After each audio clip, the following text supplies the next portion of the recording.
과거에 묶인 기억은 때로 현실보다 더 선명하다. 그리고 그 기억이 당신을 데려가려 할 때 그 곁을 지키는 사람은 누구일까? 견우와 선녀 사회 뇌피셜 지금 시작합니다. 견우는 할머니의 부재를 온몸으로 실감하고 있었다. 학교에 나와도 집에 들어가도 말 건네는 사람 하나 없이 하루가 흐른다. 장례식이 끝난 뒤 성화는 계속 곁을 지키고 있었지만 견우는 마음을 열지 않았다. 차라리 혼자인 게 익숙했다. 누가 다가오면 그만큼 또 멀어질 걸 아니까. 학교 복도에서 지나가던 아이들이 불지른 애라며 일부러 들리게 말하고 견우가 지나간 자리엔 아직도 누군가 쓴 낙서가 지워지지 않은 채 남아있다. 성화는 그런 상황을 지켜보며 말없이 견우 옆에 앉아있지만 견우는 고개를 돌리지 않는다. 성화의 존재조차 의식하지 않으려는 듯했다. 양궁장 뒤편 오래된 창고 벽에 기댄 채 견우는 조용히 눈을 감는다. 문득 그의 앞에 양코치가 다가온다. 내 자세 아직 그대로네. 견우는 눈을 뜨고 말없이 코치를 쳐다본다. 기억나지? 너 이전 학교에선 금메달만 따던 애였잖아. 팀 애들이 다 질투했지. 견우는 잠시 침묵하다가 말한다. 다신 안 할 거예요. 양코치는 묵묵히 그의 옆에 앉는다. 그럼 그냥 앉아있어. 옛날 느낌이라도 생각나게. 성화는 점점 불안해진다. 견우를 향한 무거운 기운은 사라지지 않았다. 오히려 더 짙어지고 있었다. 밤이 되면 성화는 반복해서 같은 꿈을 꾼다. 견우가 어두운 복도 끝을 향해 걷고 성화가 아무리 불러도 그는 돌아보지 않는다. 그 어두운 곳엔 누군가가 기다리고 있다. 어렴풋한 여자 목소리. 내가 널 여기까지 끌어왔어. 성화는 신당에서 부적을 찢어 다시 새긴다. 하지만 부적 위엔 이상한 점이 생긴다. 먹이 흐르지 않는다. 마치 무언가가 막고 있는 듯한 기운. 이모님은 조용히 성화에게 내복을 건네며 말한다. 요즘 따라 꿈자리가 사납다면서요. 조금 불편한 꿈을 꿨어요. 성화는 웃으려 했지만 표정은 금세 가라앉는다. 견우가 어두운 데로 계속 걸어가요. 아무리 불러도 안 돌아봐요. 그럴 땐 따라가면 안 돼요. 기다리는 거예요. 걔가 돌아보게끔. 이모님의 말은 느리고 따뜻하다. 같은 시각 강원도 바닷가의 절터. 꽃도령은 새로운 부적에 먹을 얻는다. 그런데 갑자기 문이 덜컥 열린다. 바람도 없는데. 도령은 한숨을 쉰다. 아이고야 박성아 또 뭐하는 거야? 내 기운이 여길 뚫고 들어오네. 그리고 염화. 산 아래 낡은 기와집 앞 오래된 우물 옆에 선 그녀는 작은 거울을 꺼내 말없이 응시한다. 거울 속엔 성화가 비친다. 신어미가 널 그렇게 만들었겠지. 근데 난 그 결말을 알아. 그날 저녁 성화는 신당 마당에서 혼자 부적을 태우고 있었다. 갑자기 등 뒤로 바람이 불더니 인기척 하나가 다가온다. 성화가 뒤를 돌아보자 검은 외투를 입은 여자가 서 있었다. 염화였다. 그녀는 성화를 위아래로 훑더니 다가와 부적을 바라봤다. 이런 걸로 막아질 거라 생각했어? 성화는 묻는다. 누구세요? 염화는 피식 웃으며 한마디 남긴다. 넌 너무 많은 걸 모르는 선녀야. 그게 너의 시작이고 너의 끝일 거야. 다음 날 아침 학교는 어김없이 시작되었지만 견우의 책상은 여전히 창가에 혼자 떠 있었다. 조용히 앉아있는 그를 두고 학생들은 속삭인다. 진짜 불 질렀대? 어쩐지 얼굴은 멀쩡한데 분위기가 너무 음침해. 수업이 시작되자 견우는 교과서를 펴지도 않고 창밖만 바라본다. 선생님도 더는 뭐라 하지 않는다. 그렇게 며칠째다. 성화는 견우를 위해 뭔가 해보려 하지만 이젠 어떤 위로도 가닿지 않는다는 걸 알고 있다. 부적을 책상 속에 넣어도 운동화를 몰래 말려놔도 아무 말 없다. 기다리는 수밖에 없어. 돌아보게끔. 이모님 말이 자꾸 떠오른다. 점심시간 표지호가 성화에게 다가온다. 야, 너 요즘 얼굴이 누렇게 떠있거든. 밥은 먹고 다녀. 성화는 말없이 도시락을 꺼낸다. 지호가 앉아 함께 먹기 시작한다. 한 숟갈 먹고는 중얼인다. 그 녀석은 말이야. 내가 얼마나 버티고 있는지 모를 거야. 그래서 더 어이없을지도 몰라. 성화는 밥을 씹다 말고 조용히 묻는다. 근데 지호야, 부적이 먹이 안 먹혀. 아무리 써도 번지질 않아. 지호는 그 말을 듣고 잠시 멈칫한다. 그건 뭔가 막고 있는 거라는 뜻 아니냐? 하굣길, 성화는 잠깐 들르겠다며 혼자 반대 방향으로 향한다. 향한 곳은 동천 장군이 비워둔 오래된 별채. 원래 퇴마용 의식이 벌어지던 장소였지만 지금은 닫혀 있다. 성화는 혼자 문을 열고 안으로 들어간다. 나 좀 도와줘요. 도대체 견우한테 뭐가 붙은 건지 아무리 해도 안 보여요. 성화는 문 안쪽에 부적을 던지고 피워놓은 향 위에 핏방울 하나를 떨군다. 순간 천장에서 바스락 소리가 들린다. 어두운 천장 틈 사이 흐릿한 눈동자가 하나 떠 있다. 그 눈동자는 형체도 없이 공중에서 떠 있다 사라진다.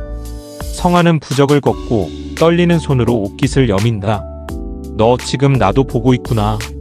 같은 시각 견우는 혼자 운동장 뒤편 벤치에 앉아 있었다. 누군가 그를 몰래 지켜보는 시선이 있었다.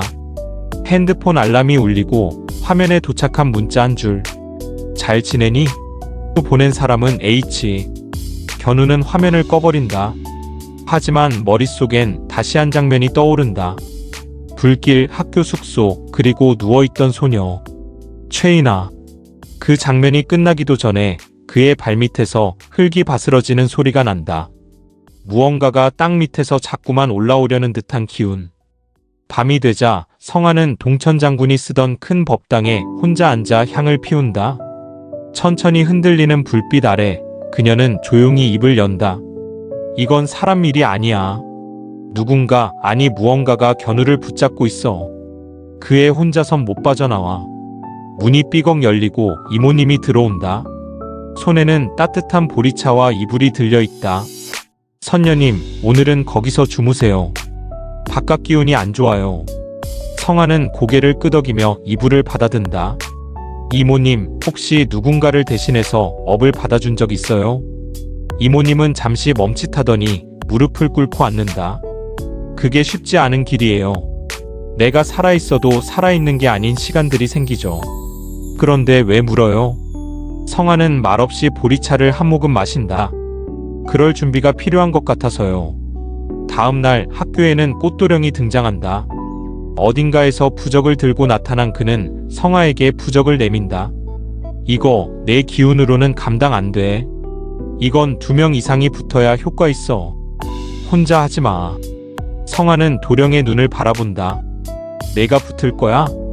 난 조율하는 거고 무게는 내 몫이지. 꽃도령의 말에 성화는 씁쓸하게 웃는다. 역시 친구 같은 조언은 기대하면 안 되는구나. 꽃도령이 희죽 웃으며 말한다. 내가 무당이잖아. 냉정한 게 생명이야. 교실 안 견우는 멍하니 앉아있다. 갑자기 그의 옆자리에 조용히 성화가 앉는다. 그 순간 창밖에서 까치가 창틀을 두드린다. 이상한 예감. 그날 이후 견우의 주변에서 작은 징조들이 시작된다. 교무실 안 양코치가 교장에게 말한다. 견우, 양궁 다시 시키겠습니다. 준비되면 본인 입으로 말할 겁니다. 교장은 한숨을 내쉰다. 그래서 다시 사고라도 나면 책임질 겁니까? 양코치는 조용히 말한다. 누군가 믿어주는 사람이 있어야 하지 않습니까? 그래야 살아남아요.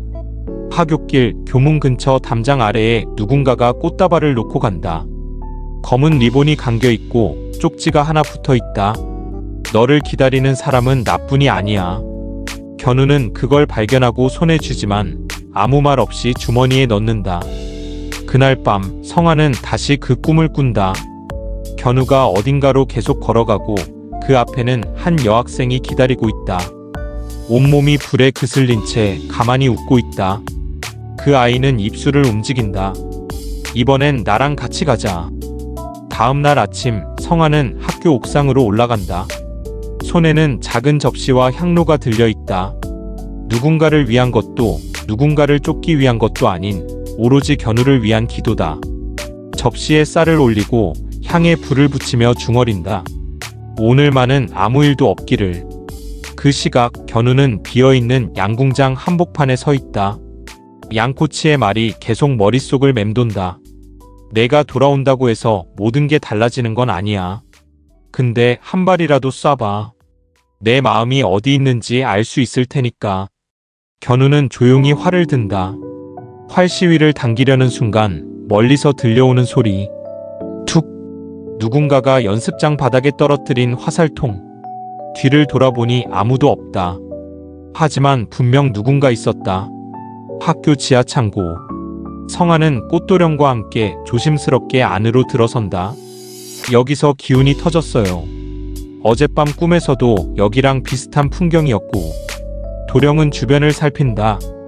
기운이 흐른 방향을 보니 이건 그냥 망자의 기억이 아니야. 누가 되살리려 하고 있어. 억지로 강제로. 성아는 창고 구석에서 낡은 양궁 유니폼 조각을 발견한다. 태그엔 희나라는 이름이 희미하게 남아있다. 순간 차가운 기운이 밀려오고 문이 쾅 하고 닫힌다. 두 사람은 놀라며 돌아보지만 문 밖엔 아무도 없다. 도령이 재빨리 부적을 붙이고 손가락을 튕긴다. 시간 없어. 이 기운 다시 견우한테 간다. 지금 막지 않으면 개꿈이 아니라 현실에서 희나랑 마주할 거야. 그날 오후 견우는 복도를 걷다 이상한 냄새를 맡는다. 연기다. 체육창고에서 연기가 피어오르고 있다. 주변에 사람은 없고 문은 잠겨 있다. 문을 열려고 하지만 손잡이가 젖어 있다. 끈적한 액체. 문득 그 문틈 사이로 한 여학생의 얼굴이 떠오른다. 그을린 볼, 잿빛 눈동자. 희나다. 견우는 뒷걸음질 치려다 갑자기 어깨를 잡히며 뒤로 당겨진다. 성아다. 지금 들어가면 안 돼. 거기 누가 있어. 견우는 떨리는 목소리로 말한다. 성아는 고개를 젓는다. 그건 내가 아는 사람이 아니야. 그건 널 데려가려는 기억이야. 바닥에 부적을 던지고 성아는 마지막으로 창고 문에 손을 얹는다. 희나, 너도 여기서 멈춰야 해. 창고 안에서 불빛이 번쩍하고 문은 조용히 열렸다 닫힌다. 더 이상 아무도 없었다. 견우는 그 자리에 주저앉는다. 성아는 옆에 앉아 그의 등을 토닥인다. 괜찮아. 넌 살아있는 거야. 그리고 그 순간 옥상에 올려둔 성아의 쌀접시 위로 까치가 내려앉는다. 향은 꺼져 있었고 남겨진 쌀 한 톨이 바람에 흔들린다. 그날 밤 견우는 처음으로 성아에게 문자를 보낸다. 단 한 줄. 내가 아직 살아있는 거 너 때문이야. 기억은 사라져도 상처는 남는다. 하지만 누군가를 지키겠다는 마음이 그 기억을 잠재울 수 있다면 우리는 오늘도 살아낼 이유를 만든다. 견우와 선녀 사회 다음 회차에서 계속됩니다.